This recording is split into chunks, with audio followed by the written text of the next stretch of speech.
ketika pemahaman-pemahaman ini dipelintir paksa demi kebangkitan politik keluarga Ibnu Saud di Saudi Arabia. Berubahnya di situ. Yang kemudian kita kenal dengan ajaran-ajaran Salafi Wahabi hari ini. Islam kemudian identik dengan berbagai kekerasan. Dan kemudian berbagai fikih-fikih dibuat untuk supaya mendukung kekuatan politik keluarga Ibnu Saud. Ajaran-ajaran dari Ibnu Taimiyah dalam kitab Majmu' al-Fatawa dengan konsep al-wala' wal-bara' kemudian dimodifikasi sedemikian rupa oleh Muhammad bin Abdul Wahab untuk dilaksanakan di Saudi demi konsumsi politiknya keluarga Ibnu Saud. Ini kan memang menjadi perdebatan kemudian. Apakah al-wala' wal-bara'-nya versinya Ibnu Taimiyah dan al-wala' wal-bara'-nya versi dari Muhammad bin Abdul Wahab ini berbeda? Saya pastikan berbeda.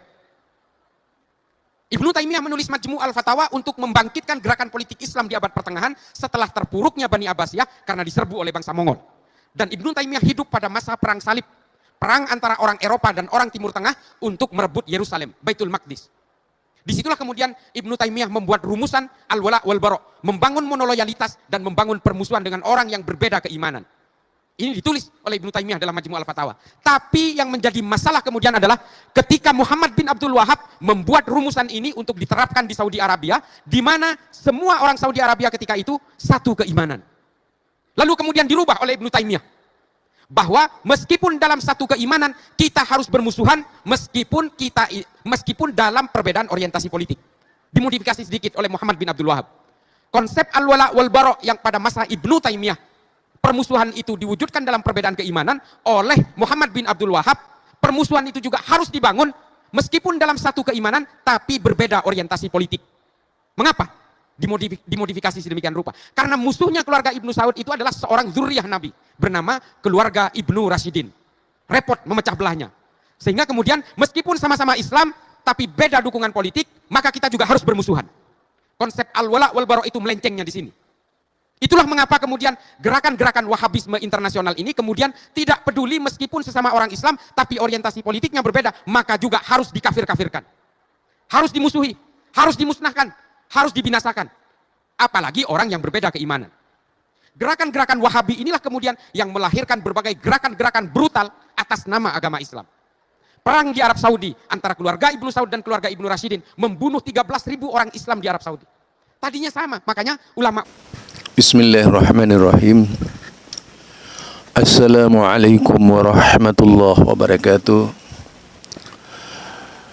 Alhamdulillahilladzi arsala rasulahu bil huda wa dinil haqq liyudhhirahu 'ala ad-dini kullih wa kafa billahi syahida.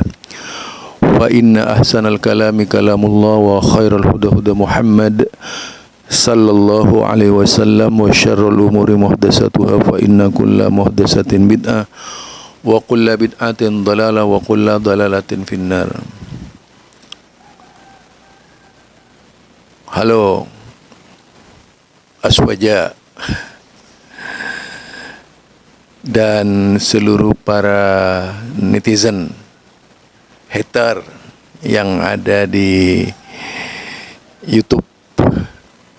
Semoga hari-hari Anda bahagia dan selalu dalam petunjuk Allah Subhanahu wa taala.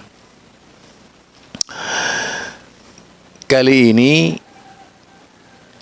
tema hangat yang akan saya angkat berkaitan dengan islah bahrawi.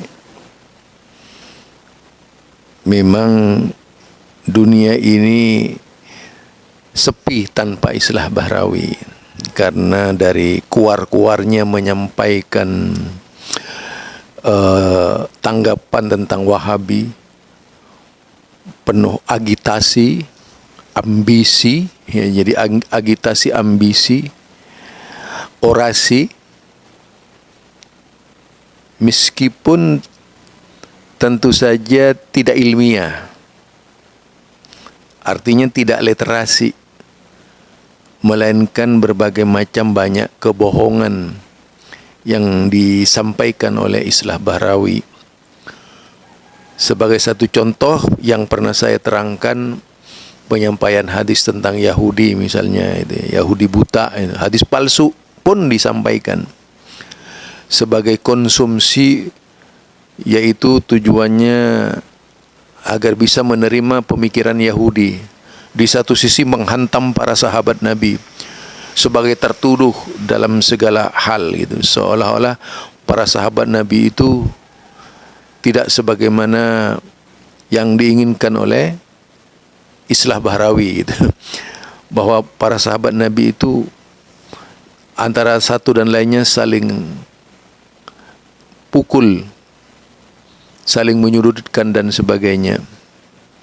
Di satu sisi kalau kita melihat Islah Bahrawi itu dari omongannya merasa lebih hebat dari ulama-ulama dahulu kala dari kalangan yaitu politik, ahli politisi-politisi Islam yang berbicara politik Islam, yang dikenal dengan Islah Bahrawi itu sebagai yaitu politik identitas karena selalu mengangkat-ngangkat Islam. Jadi politik identitas ini maunya mengatakan politik Islam gitu. Sebenarnya seperti itu.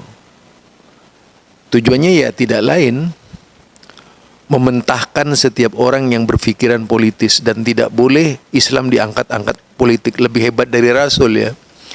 Kalau kita tahu Rasulullah sallallahu alaihi wasallam, beliau seorang nabi, seorang pemimpin, seorang pembimbing, contoh teladan yang terbaik, panglima jenderal perang dan sebagainya, itu nabi.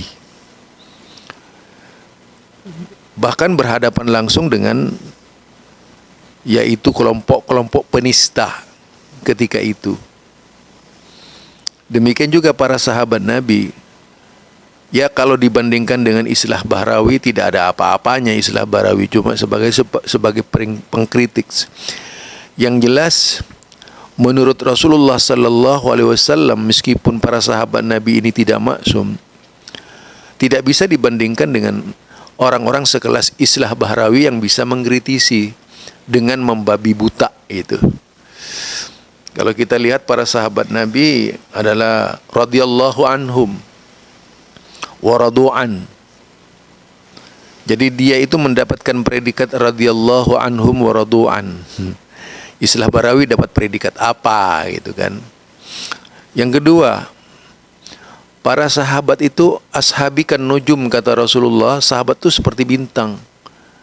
Seandainya kalian berusaha menafkahkan hartanya sebesar gunung Uhud, itu tidak akan pernah menyamai kebaikan para sahabat Nabi. Itu. Kemudian yang ketiga, semangat berislam tidak bisa dibandingkan dengan sahabat Nabi. Lalu datang sosok seorang Islah Bahrawi mengkritisi para sahabat. Aneh ya. Padahal kalau lihat jaminan sahabat Nabi ini, yaitu pada dia, kalau Islah Bahrawi nggak mau lihat Al-Quran. Lucu itu. Dia nggak mau dengan Al-Quran. Dia sendiri mengatakan, kalau saya berbicara dalil, wah bisa parah lagi ini katanya. Artinya karena memang dia tidak bisa berdalil. Mau dalil apa gitu. Jadi para sahabat Nabi ini, kalau kita lihat surat At-Taubah ayat 100, jelas sekali jaminan para sahabat Nabi. Demikian juga jika kita melihat di dalam surat Al-Fatah, Muhammadur Rasulullah walladzina ma'ahu asiddau 'alal kuffar ruhama bainahum. Itu luar biasa dari ayat-ayat Allah. Namun di satu sisi lagi kita melihat Islah Bahrawi ini mesra dengan Syiah itu ya. Jadi mengelus-ngelus Syiah, mendamprat Wahabi. Itu jika kita pahami dari Islah Bahrawi.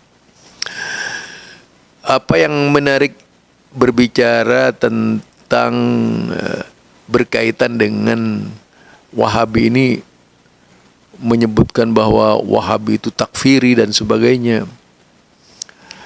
Kalau kita berbicara takfiri lah, yang disampaikan oleh kelompok antum itu Islah Bahrawi, takfiri semua itu. Ketika mentakfir Wahabi, takfiri dilawan dengan takfiri. Lucu ya.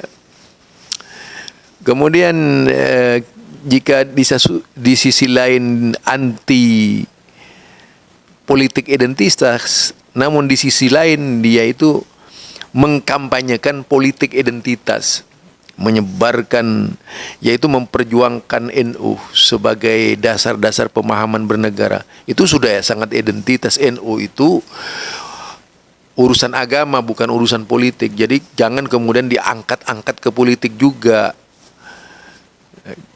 Entah kalau mau kembali kepada 1955. Kalau berbicara politisi Islam, orang-orang dahulu kala yang memperjuangkan Islam itu dari kalangan tingkat doktoral itu sangat banyak. Ya tidak sebanding lah dengan Islah Barawi, tidak ada apa-apanya.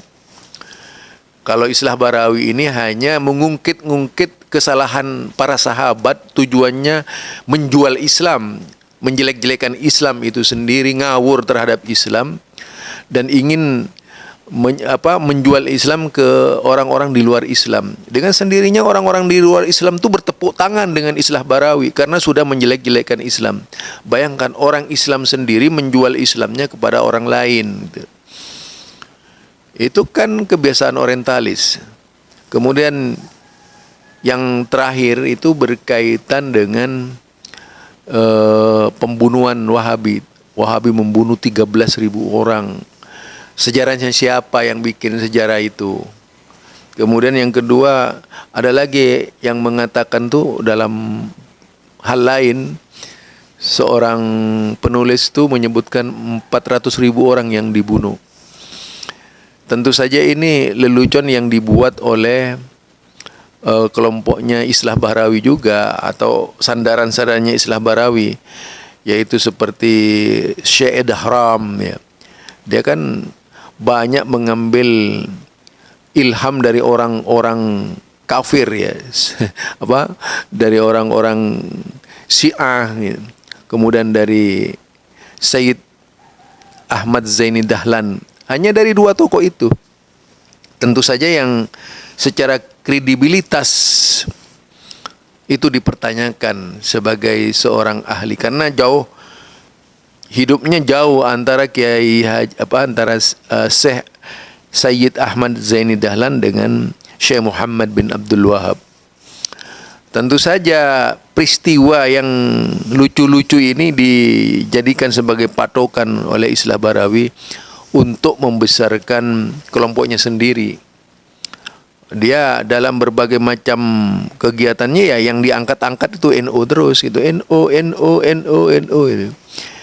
Intinya tidak ada yang terbaik menurut Islah Barawi kecuali kelompoknya sendiri. Ujung-ujungnya ke sana, setelah menghantam Wahabi, mengangkat Wahabi, mengkritisi Wahabi, mencela, mencerca, menghina Wahabi, ujung-ujungnya ngangkat NU. Itu lihat aja Anda kalau dia ceramah, pasti larinya ke sana itu. Yang intinya ingin memasarkan, mempromosikan bahwa di Indonesia ini satu-satunya ormas yang terbaik itu didasarkan pada keterangan Islah Barawi, yaitu NU tadi. Ujung-ujungnya ke sana gitu. Jadi jualan jamu menurut saya apa yang disampaikan oleh Islah Barawi. Itu saja barangkali dari saya. Subhanakallahumma wa bihamdika asyhadu an la ilaha illa anta astaghfiruka wa atubu ilaik. Assalamualaikum warahmatullahi wabarakatuh.